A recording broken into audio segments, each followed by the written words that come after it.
Thank you all for being here. My name is Salinas-Lazarski. I am the Director of Accreditation and Assessment at National Louis University, and my presentation today is called Practical Assessment Principles Informing Continuous Improvement. I've gone to so many different assessment presentations, and assessment is difficult, and it's hard to pin down like how people are actually doing things. And I always just wanted someone to tell me how to do it, and that's hard to find. So I decided to create my presentation around that. So the Google Drive is part of it, but I want you all leaving here with concrete stuff that you can use and bring back to your institution starting on Monday. And good ideas, etc. So I have been at National Louis University for a little over 2 years, and in that time, in my new role, my colleague and I kind of built this new assessment system. She got promoted. We wanted to kind of start from scratch and do something new, and so I'm excited to be able to share that with all of you today. A little bit about me. Prior to being at National Louis University, I was in community colleges for 14 plus years. And the bulk of that time, 6.5 years, I was Associate Dean of Instruction at 2 different schools where I worked on, as you all know, deans work on every aspect of the institution, which really set me up for this position in accreditation and assessment. So I'm hoping that a lot of this is going to be, like I said, really helpful and portable to all of you and your institutions. If someone else comes in and you want to copy and paste that Google Drive link too, if I'm just talking, please do so. Here's what we're gonna do today. We're gonna do an overview of National Louis University and a quick history lesson, and then I'm gonna tell you about the assessment overview at NLU and our key questions, and I'm gonna show you some assessment plans and reports, and we're going to go over the NLU assessment guide. Like I said, I want you all to be able to examine, the purpose of this is to examine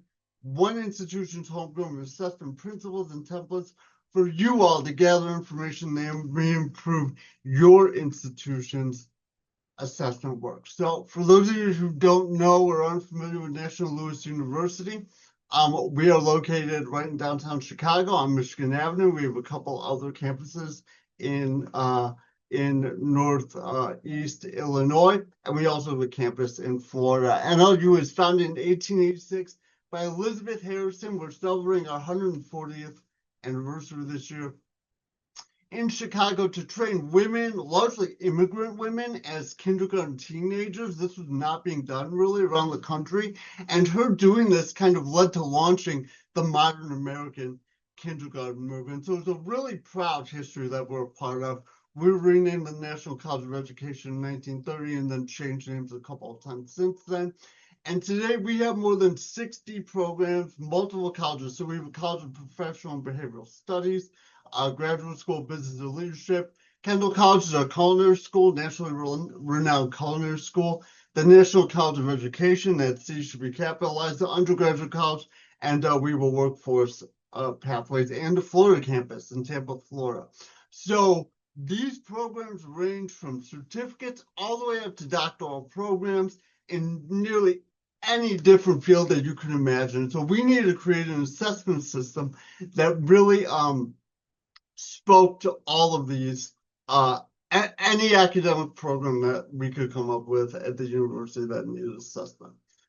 But I want to pause a second and go back to Elizabeth Harrison, and you may or may not know about her, but one of her contemporaries was Helen Keller.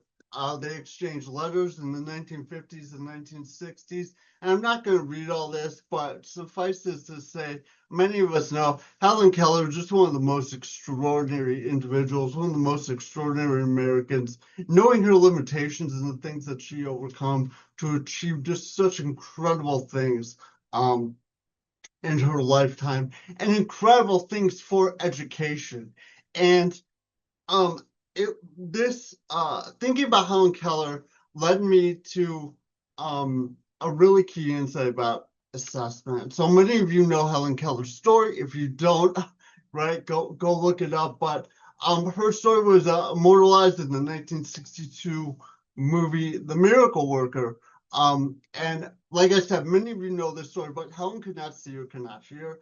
She could not understand words, and her teacher, Anne Sullivan, spelled the word water into her hand while pumping water onto her hand. And this took a long time, right? This took a long time in order for her to get Helen to understand language. And so I've got the learning outcome here that she was trying to achieve. The student will understand that every object has a name and demonstrate this understanding. And so eventually, as shown in the movie, it clicked. And Helen signed the word for water back to Anne. She signed it. And when she did that, finally, Anne assessed that Helen had achieved the learning outcome. And she achieved it because there was no other way that Helen could have known to make that sign. So she understood it as a teacher two ways. She understood it kind of scientifically, logically, in that she did X, pumping the water and writing a W on her hand. Helen did Y. She signed it back, right? So the cause and effect. But she also understood this, as good teachers do, on a human level. She saw Helen's reaction. She saw a change in her body language when she had the understanding.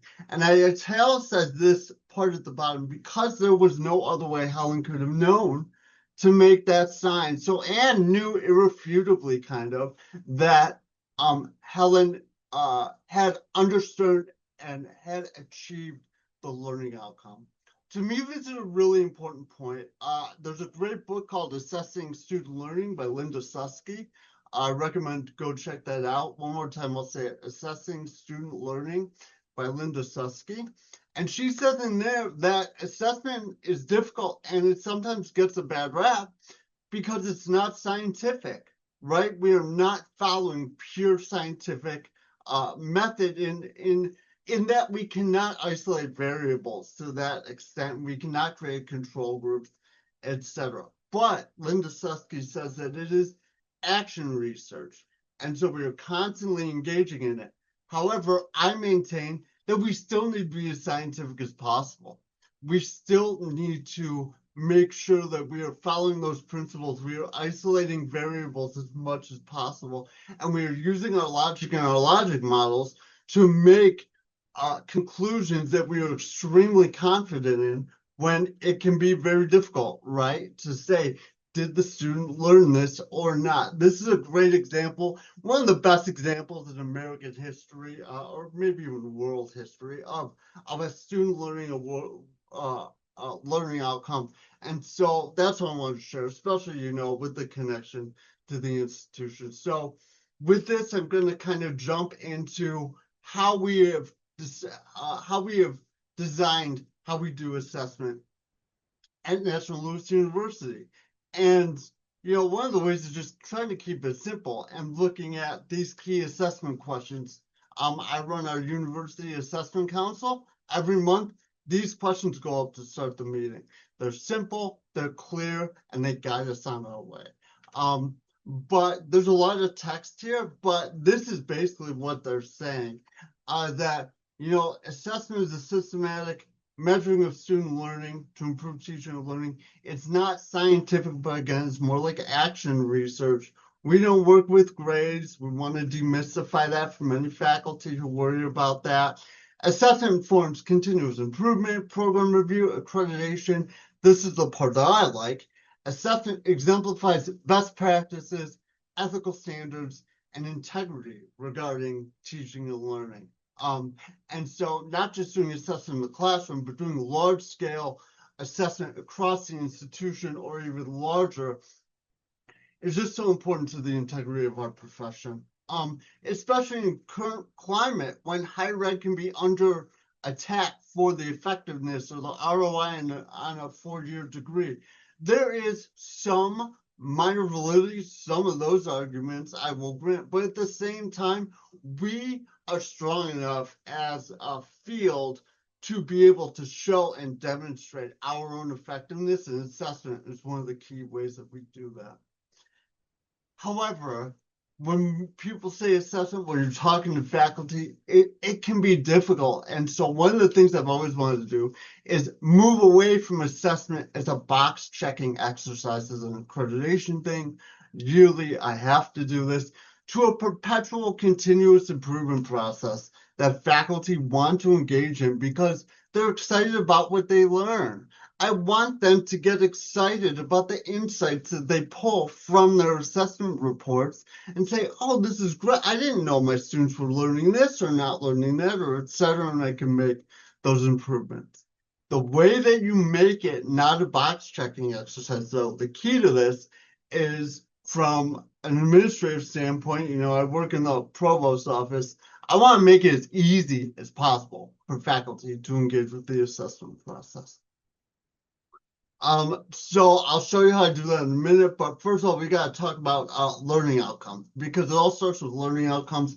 All of our programs have learning outcomes. I'm not going to read this slide, but the SMART acronym is one kind of way that we can develop learning outcomes. There are other models out there, but I feel like faculty often need to be trained or coached, et cetera, need professional development, because many people in higher ed, I have a undergraduate minor in secondary education. I have an education degree. I student taught. Many people in higher education don't. They're just coming from their fields, and they can use professional development on any aspects of teaching and pedagogy, etc.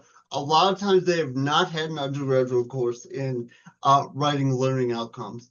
And so it can be really important to talk to your faculty, deans, etc.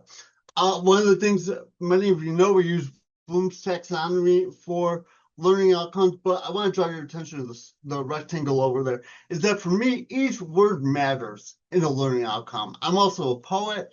I have been in poetry workshops where I was taught to scrutinize every word, because every word in a poem has to do a lot of work, or it doesn't need to be there. And I feel the same way about learning outcomes, because we really want to be very specific about the language and say, what is the exact skill being taught to our student? One word can change it here or there. And sometimes it takes reporting on an assessment cycle to be able to realize that. But I just want to hammer that home, that the wording of our learning outcomes really matters, and can really, one word here that can really change the tenor of what is being measured or how we're talking about student learning that skill. Okay, so this is learning outcomes. NLU, this is just background for one, but show you the templates. We have two main sets of learning outcomes. We have our university learning outcomes. There are 6 of them, adapted from the Luna Foundation's degree qualifications profile. But the majority of my work is on the program learning outcomes. Every program at National Louis has a set of program learning outcomes, and we have done a lot of work in the last 2 years, which I'm going to show you about how to really assess those PLOs on an annual basis and keep faculty and program chairs engaged in doing it. Okay, and so to do this, we created a new assessment plan template. I'm going to show you the template and assessment, but in a moment. But first, I want to go over, these are the kind of like main tenets of how we create our assessment plans and how we train our faculty. And this is what we use across the entire university. Again, no matter the academic program level, etc. And I even have some other non-academic example I'll show you. So for each program learning outcome, we require at least one direct assessment measure. So direct assessment measure is typical quiz, test, paper, some kind of direct demonstration of the student's learning, as opposed to an indirect assessment measure, which could be a reflection, a student survey, a site evaluation, etc. I have a list of those. I will get to that in a minute. So we need one direct assessment measure, and what we do is we ask for that program learning outcome. We ask the chair, what is the single best assignment in the whole program where students are demonstrating this skill? And then we zeroed in even more. Okay, what is the particular rubric line on that assignment where students are really demonstrating this program learning outcome? And by zeroing in not just on the best measure, but also on the rubric line, we go back to what I was talking about before about really being scientific. Because for a final paper, a final project, a final exam, etc., often they're demonstrating multiple, if not like all, of the learning outcome PLOs in something like that, depending on the class. There's also things like content, grammar, or citations or presentation skills, etc. And we kind of want to eliminate those from the data that we're looking at in order to zero in on that learning outcome, on the actual part of the assignment or measure, whatever it may be, where the students are demonstrating the learning outcome.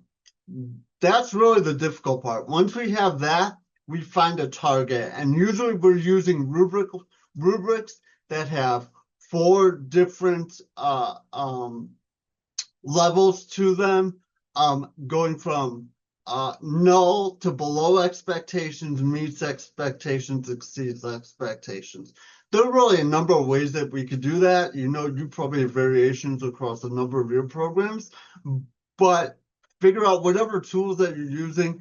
And then here, the example here that we often use is a 3 or higher on a 4-point scale. We want them to meet the expectation. If they meet the expectation on this rubric line, on this assessment measure, we can say confidently that they have learned the learning outcome. And then we have a goal, which is kind of my least important part of this whole thing, but I think it's important to set, so we do it, is that 80% of the students will meet the target. So that can change depending on last year's data, maybe accreditation standards, maybe just some of the things that you're seeing in the program. Could be a number of things, but really that's just so we internally have a benchmark. If we get 100%, we do it again next year. We could raise the goal if we want, but we're never done if we have 100%. And also, if you don't meet the goal, you're not going to get your hand slapped or anything. I'm really trying to reinforce no one's getting in trouble from assessment. This is all good faith, continuous learning improvement. So these are our fundamentals, and this is what the assessment plan template looks like. I'm going to show you a couple of these because I want to show you a couple of different ways to set them up. But this is the most basic one that I wanted to show you to start. So this is our Master's of Science in Human Resource Management and Development. You can see they've got 5 PLOs. This one is like really simple and clean. That's why it's the example. So you can look at the assessment measure for PLO 1 is the capstone final project in course HRM 599, and we're focusing on the focus and content, personal professional connection portion of the assessment rubric, which probably has lots of other areas. We're looking for a 3.0 out of 4, and 80% of the students achieve or meet most expectations or better. We also notate where in the program this is. I can talk about that a little bit later about a couple of different variations. Usually we want them at the end. Sometimes we want them at the middle. I think for a graduate program, when we have a PLO related to communications, I like assessing those at the beginning because you need to have those writing skills throughout the program, throughout a graduate program like an MBA. And if we're letting you in with a bachelor's degree, we're assuming that you've developed those skills. We know it's not always true, or people need a refresher. And so it really, you need to be strategic about when you're measuring, and that's a case-by-case basis. We also have alignment. I have a column on here for our alignment to our university learning outcomes. We'll pause on that and set it aside for a second. So this is the plan. Now I'm going to go to the report. Okay. So this is all on one Google Sheet. The Google Sheets are live. They're live for me to access. My supervisor can access them. The program chair, the program chair's dean. So we can all collaborate on these real time. We can make comments, flag people, etc. You could do this in Google Drive. You can also do it with Excel files in SharePoint, in some other cloud, however you want to do it. I really love the ability to all of us be collaborating at once. And also, I hate sending emailing Excel files back and forth because stuff gets lost in the mail, or what version are you working on? Is this that version, etc. There's also version control in Google Docs. So that's why I love doing it there. So, like I said, the plan leads into the report, and the results there, we pull our results from our learning management system, D2L. They enter them manually. We would love eventually to automate this. It's something we're going to work on.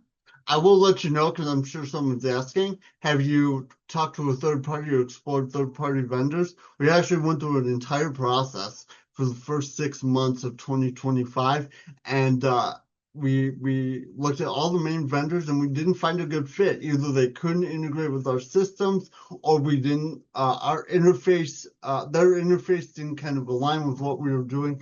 And so that's why we have this homegrown system, which faculty and deans really love this. Three of the results.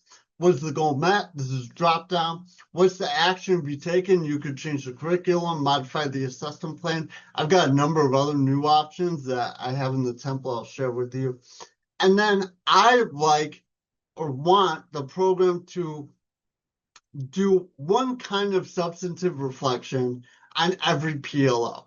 Even if it's, hey, we crushed it. We had 100%. We had 100 students who scored 100%. This is great.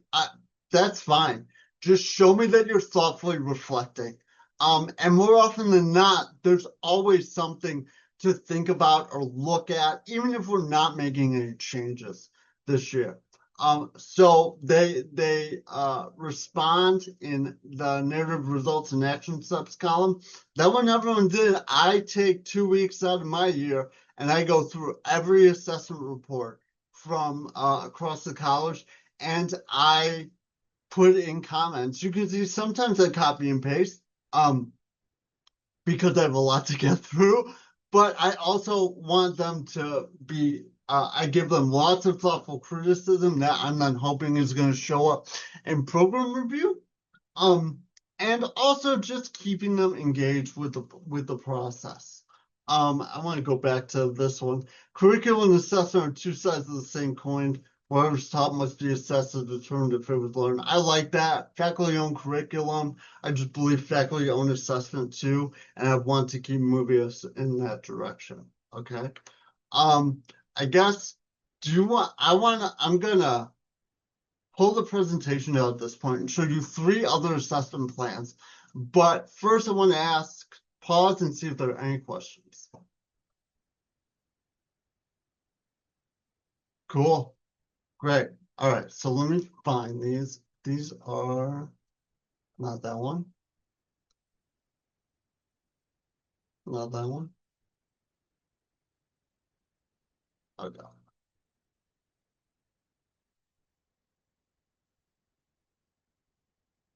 Sorry. Oh, no. How do you incorporate collaboration among faculty in the process, or is it a conversation between one program chair and you? It's usually a conversation between the program chair, myself, and my supervisor, who's the director of institutional effectiveness, and the registrar, and sometimes with the dean as well. But we're constantly encouraging faculty to bring your assessment plans to your department meetings, show them to your faculty, show them to your adjunct faculty, talk about them. This is your shared data. This is the shared kind of like manifestation of your output as a teaching unit over the last year. So that's kind of how we do that, because we want them to hear from their own faculty what's working, what's not, what's working on the plan or report, and what's not, etc. And we fill in those conversations as much as we can. Sorry, Trying to find this file for you. Found it. Okay, cool. All right. I'm gonna move this over here. Good. All right. So, this one here is the same plan that you just saw. I just chopped it up to put it in the report, and this is how it's laid out. And so you can see, you can just scroll over and see the plan in the report, and really, uh,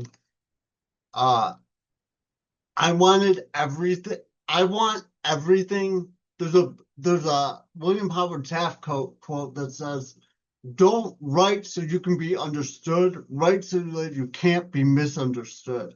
And so that's my philosophy here. Is I want everything clean and neat because assessment is hard and confusing enough, and that's why I've laid it out this way.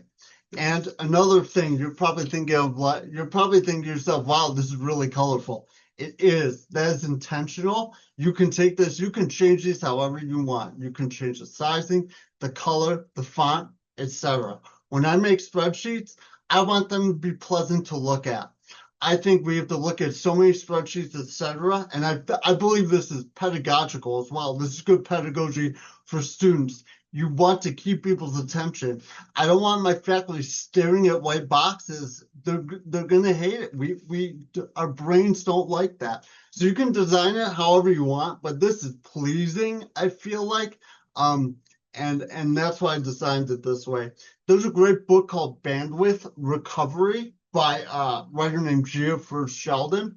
And that's a great educational book. And her thesis is that students often experience systemic injustice and other things in the classroom, racism, sexism, transphobia, homophobia, etc.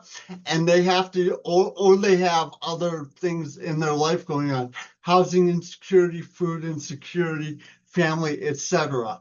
And those things take up bandwidth that they are then not using to learn. It's literally taking up space in their brain, occupying neurons in the classroom, and that means less stuff is going to stick.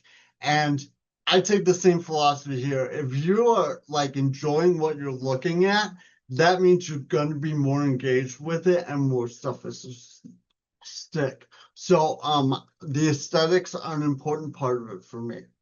Below the PLOs, I have the ULOs down here, the 6 ULOs that I showed you. And some of these have the same measures as above, and some of them do not, and faculty report on them the same way. I've got a number of drop downs in here. I can show you the actions to be taken, no change, curricular change, modify the assessment plan. I've even added more, okay? This is the Master in Human Resource Management and Development. I got 3 more I'm going to show you. First, the BA in Psychology. Okay, so this is a bachelor's degree in psychology, and there's a couple different things going on here. Which is, you can see there's more than one measure for each of these learning outcomes. And the way that we arrive at that is by saying, again, going back to the logic model, going back to the cause and effects, etc., as best we can, saying there's one measure, one rubric line on one assessment measure. Can it really show us that students have achieved this PLO? And if we are not confident, then we can say, okay, well, should we get another measure? Can we combine measures? So you can add rows, just add your rows and merge the cells here. If you don't know how to do that, ask your Excel person, your Google Sheets person on campus. But you can see we've got multiple measures here for each PLO. These are all direct measures, but some of them could be indirect. Again, we only require one direct measure. So you could have one direct, 2 indirect measures, or one direct, or 2 direct and 1 indirect, or whatever you really feel that that PLO needs in order for you to, like I said, make the good faith argument that students did or didn't achieve it. Another way you can do it is assess selecting 2 or 3 measures to look at point in the program and look at how students are learning this across the program. Those aren't going to be the same students, right? The students in this beginner class are not the same students in this 400 level class. So you want to do that over a couple of years, but it is something that programs do. I wanted to go over here because she just did such a great job of responding to every single learning outcome and assessment measure thoughtfully, and then pulled from this a great action plan for what to use for how to improve and move forward in the program. Okay. So that's the B in psych. Again, we have the ULOs down there and got some, there's no data here. Where's that data? That's something we need to address. Everything, I'm not getting anyone in trouble. I'm just creating questions and threads of inquiry. That's how I see it. Cool. So this is our BA in psychology. I'm going to go to plan number 3. This is our Bachelor of Science in Nursing. This is pretty new. I just kind of created this in the last couple months with the department. Let me scroll over here for a second. We can see, looks the same, right? The course, the assessment measure, she needs a rubric line here. Looks like she needs a rubric line here, rubric line here. So we're going to coach her on that, but this is also pretty new. She's got her targets. Her goals are at 90%. That's informed by accreditors, and then the point in the program.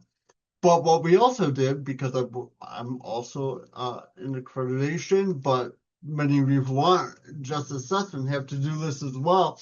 In nursing, we have to align these AACN essentials domains and the nursing concepts and 45 of these baccalaureate level competencies. And so what I did is I sat there, I took a morning to look at all of these and figure out what goes in what bucket all the way down. So you can see I added the columns to this. The template is meant to be elastic for you to adapt it however you like. I add these columns, and I have our nursing director who I asked her earlier this week. I said, you go through this, make sure that everything is where you think it should be, because I'm not a nurse and I may have missed 1 or 2 of them, or maybe more than that. We'll see. Once you do that, we can start talking about how to actually align the measures to measure some of these so that the AACN is satisfied that we have an assessment plan for the domains, the concepts, and the competencies. So the template is adaptable to, again, accreditation standards review, other kinds of standards. Education programs have all of their teaching standards and learning standards, etc. And the last one, which I really like a lot, is actually student affairs. So co-curricular stuff, we're a school governed by the Higher Learning Commission. And the Higher Learning Commission tells us that we need to do co-curricular assessment. We need to talk about what are our students learning outside of the classroom at the university, where are they learning it, how do we measure it? This is really hard to pin down. Not just what are the students learning, that's really what do we want to teach them, right? Those are tough conversations, those are big student affairs conversations, but also how are we measuring it? Because that's also difficult too. You're not giving regular assessments like you do in the classroom in the student affairs area. So we adapted the template though, and we're excited with what we have here. So we kind of did it both ways, where I worked with one of the student affairs deans to talk about, okay, what do we want students to learn? What do we think they're learning in the student affairs side? How do we articulate it? Again, being very specific with our wording. And how do we measure it? And sometimes we can measure it and sometimes we can't. So I also asked her, okay, what can we measure? What are we currently measuring? And then how do we work backwards? What could that possibly show us about what students are learning?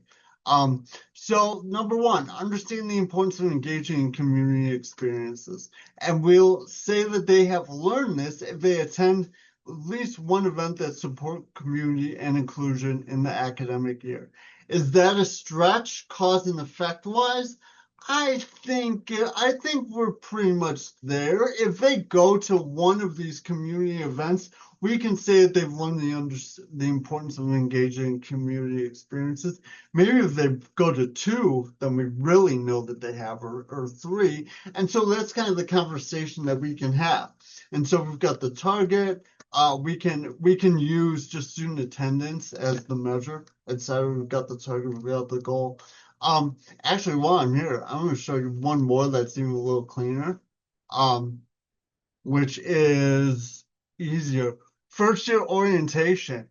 Everyone's got first year orientation, right? And the learning outcomes: navigate the campus, understand the skills needed to adjust to college culture, understand how to navigate your LMS, understand student conduct, make a connection. How can we measure these things? Okay, we have a survey question. We don't know where to measure this. We have a survey question, etc. Is this the most complex or like really information rich assessment plan? No, but it's a start. It's something, and we can always build on it. And I'm always happy with that, no matter where we are at. So this is a big part of what we've done in the last 2 years, is create these templates again, which is in the Google Drive. I've shared it with you as an there. I also have it as an Excel file if you want. Okay. So then we also have this framework of how do we review the assessment plans as well. And this is a work in progress, but this is a good start for us. We, at our University Assessment Council, we're training members to do assessment reviews from programs at other colleges. And this is the guidance we give them. What constructive feedback can we give to assist the program in learning improvement? Without telling them what to do, we just help prompt them in the right direction. We want them to be reviewing the PLOs, thinking about if they're smart, thinking about the specific language. What is this PLO actually saying that the student can do? What does that actually look like when the student is in the classroom or out in the world in their career? And then this is the big one and the toughest one. Do the alignments between measures, targets, and goals make sense? Like I said in the student affairs example, last student affairs example, does going to one community event mean that you have learned the value of going to community events? Now that I say it like that, it's a hard inference to draw, right? Okay, so how can we make it better? How can we make it stronger? How can we make the research and the information really speak to what the students are learning? And so there's so many different angles on that alignment question that you can take. And then what does the data look like? Is the thoughtful reflection provided? Is one warranted? Do we need to dive further? Is the data bad?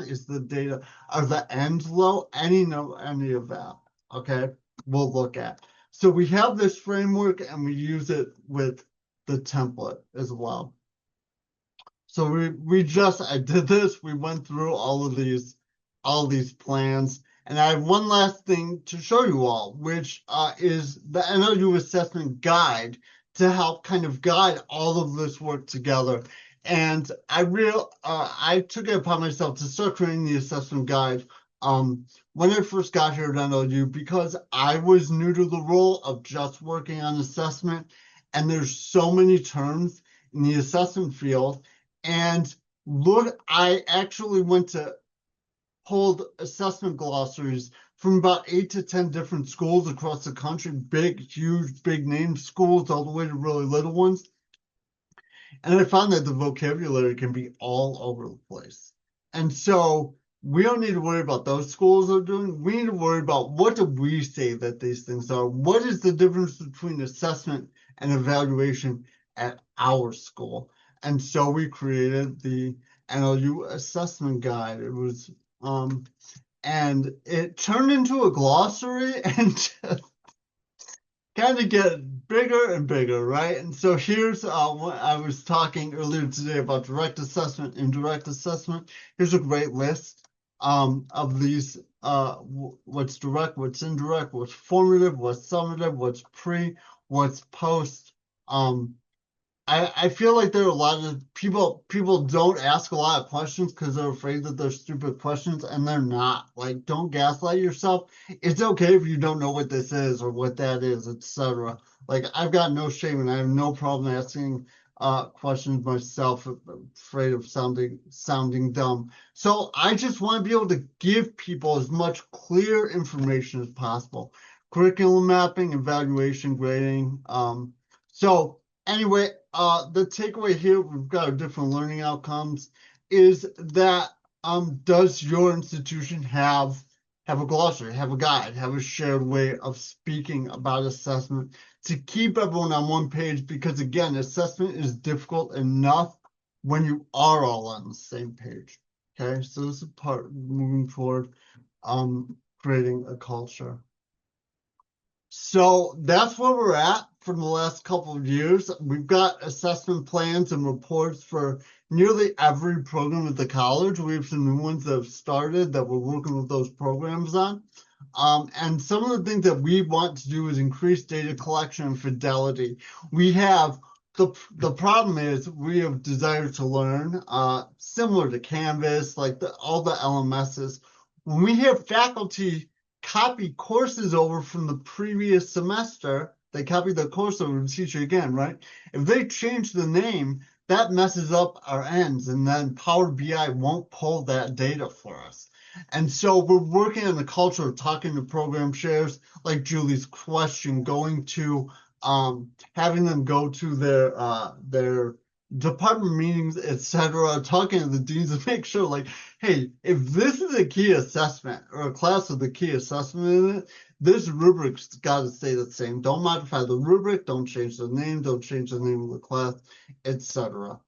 So that's one thing. One other thing that I want to do moving forward is right now I have the Google Sheets organized by the colleges. So I have one for 25-26 for the Graduate School of Business and Leadership with all the programs at the bottom. I want to change that, and I want to have it so that the sheet is just for the program, and I have the years on the bottom, 25-26, 24-25, 23-24. So then we can, in that sheet, we can click and we can see longitudinally, because that's when we really start getting into it, right? It's looking at what does your assessment for PLO3 look at year over year? What do the numbers look like? And being able to have it all right there in the same sheet, click, click, click, is I think going to be key for that. We also want to focus more on ULO assessment. That's my big project for AY27. You saw that we have it there, we're doing it, but I'm not doing a good job of aggregating it or reporting it out on it. I haven't been asked to, thank goodness, but I'm going to get ahead of it. And one of the things I really want to do is, you can talk to ChatGPT or AI. It will tell you how to do this in Google Sheets.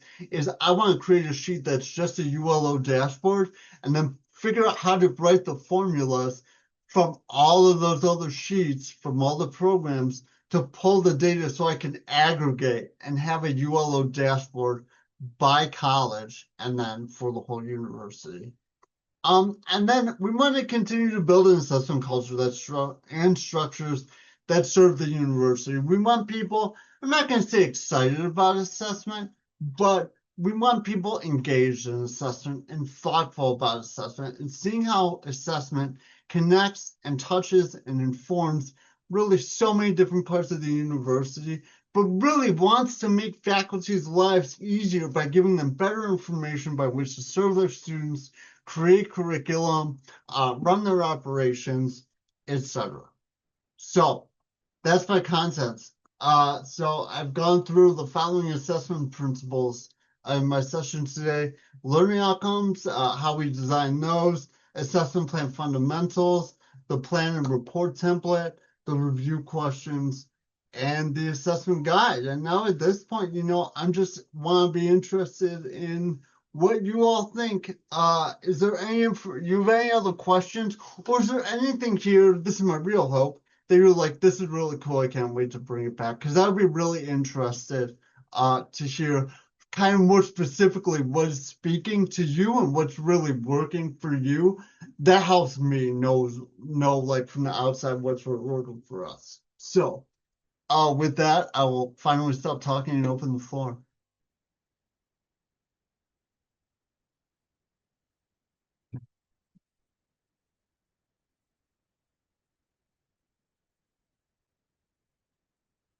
Making things easier, yeah, and again, making things easier is kind of the guiding philosophy. I want to make it easier on myself. I have to go through all these things. And I want to do a good job. I love this work and I believe in it. And so I do want to make it easier because that allows us to do even more. But then, to Heidi's point, using that as kind of a fulcrum or a lever, I would say, to really foster faculty engagement and they see that we're in all the way too. Like I'm happy to meet with any faculty, any college, go to department meetings, whatever.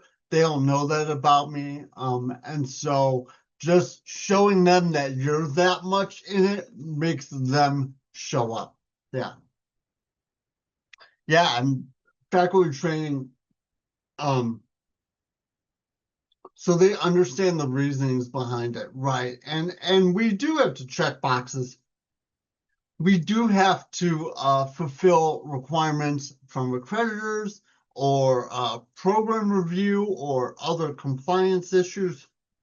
And also, it's an integrity thing. We see people or hear people trying to poke holes in higher ed here and there. And this is the way that we really demonstrate that what we do here, what we do in higher ed is so important, so crucial. We're actually teaching students. Like for me, it gives me the warm fuzzies because looking at there's so many different parts of a university or a college or an institution, right? But looking at what the learning outcomes are and what the students are learning really does like make me glow because it's like this is the bedrock reason why we're all here is for these students to learn these skills. These students before came to us, they could not do this. And after they came here, they could do this and they have this skill and ergo the same degree that's going to change their life. Change mine, I'm sure it's changed all of yours. Yes, faculty own the curriculum, and yes, I want faculty to own assessment as well because they're two sides of the same coin. Now, when I say that, I understand like the owning thing, that language is a little aggressive. Faculty say we own the curriculum like as a way to and they should to control the curriculum and there have been lots of attacks on curriculum, right? We've seen that in the news as well. So my way of saying faculty owned assessment is a little bit of a backdoor to try to say like this is your responsibility, but it's even bigger than that, right? Because it is part of the curriculum. If you are saying that you are teaching this, but you're not assessing it and showing us that you're teaching it, then are you really teaching it? We're supposed to take your word for it. You don't take your students' word for it when they say the dog ate their homework, right?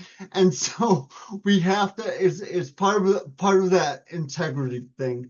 But I try to on campus. I try to soft pedal the faculty own assessment thing, kind of, just because I want to be sensitive. And I've been the environment at NLU is great, but I've been some contentious faculty administration environments, and I know that there's sensitivity to some of those words. But yeah, I mean, philosophically, I feel the same way, Heidi.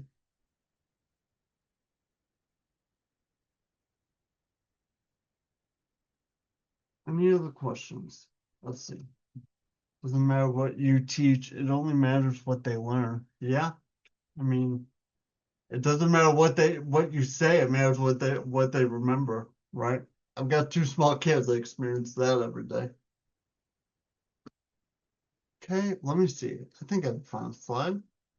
I do. I have a final slide. So it's my information at the bottom. These are my team members and my supervisors who just collaborate with me, and they deserve so much of the credit for this amazing work. And just so proud to be at NLU and the work that we're doing. Um, Thank you so much. So again, I appreciate that was useful. That's exactly how it was designed. And so again, I'm going to share the Google Drive there. You should have, let's look at the drive together. Why not? We got a minute. Yeah. Here. If you're sticking around, got it right here. Okay, so you got the assessment guide. Got the assessment guide in here. I just did a PDF because this is ours and you shouldn't steal. You should go make your own, right? But you can, I mean, steal from this outside of that however you want. Um, I have my whole presentation is here for you as a reference. And then I have sample assessment plans. I'm giving you the human resources one and the BA and psych ones because I got permission from the departments for those. I didn't get permission for the other ones. But this is just as a reference so you can really see how to use the templates. And so the templates are the big thing here. Oh, I do have one other thing to show you. Cool. I'm glad I did this. All right. So this is the updated template. This isn't even what we're using yet, but I have my student worker. And if you don't have a student worker, I highly recommend you try and get a very good one because it's a very rewarding experience mentorship wise. But also, she's just done amazing work for me. So we now have a drop down here for direct or indirect measure. You can customize this however you want. You've got you can change this, you can change any of these around.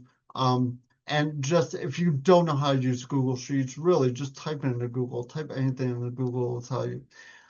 Here's all rows for your PLOs. And really, feel free to make this your own, adapt it to whatever needs you have, change the font colors, blah, blah, blah, blah, blah. If you don't measure ULOs, you can just take these out, delete it. And you can delete the ULO column, PLO column, etc. All right. Over here, what we've done, and again, this is me trying to automate it, is now the percentages are automatically in there.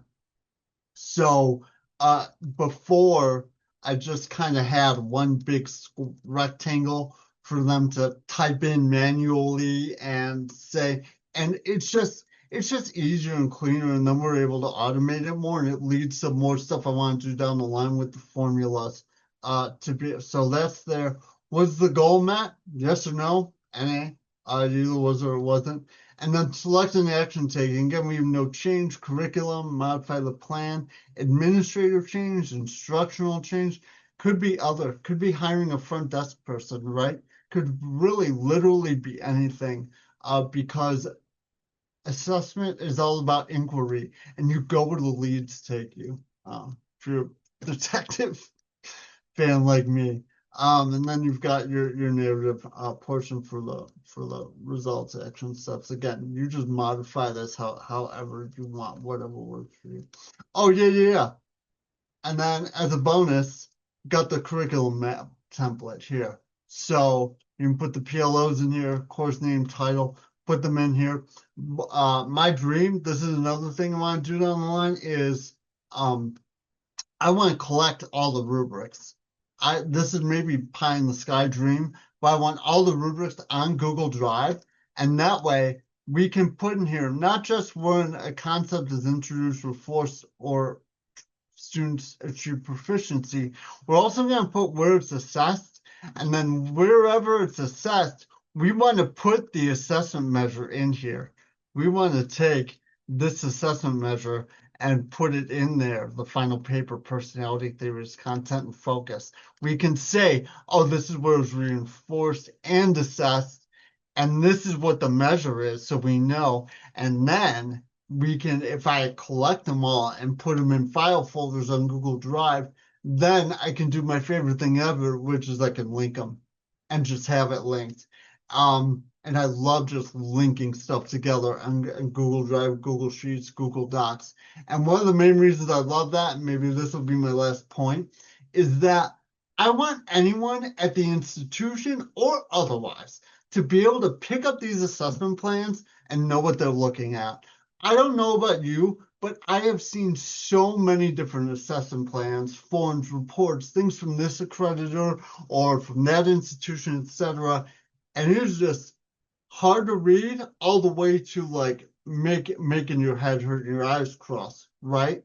I want the provost, I want the president, I want someone from the board to be able to pick this up. I can send it to them and they can look and see if they had to. Like, does that happen? Extremely rarely, but that is another main tenet of my design philosophy too. And the bedrock of that is both access and also we're proud of our work and we want to show it off.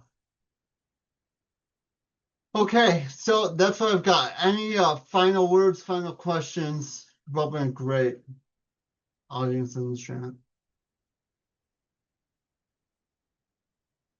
Okay, great. We've well got my info. If you ever need anything, yeah, if you need to email me, you can email me. Please, my email's in there.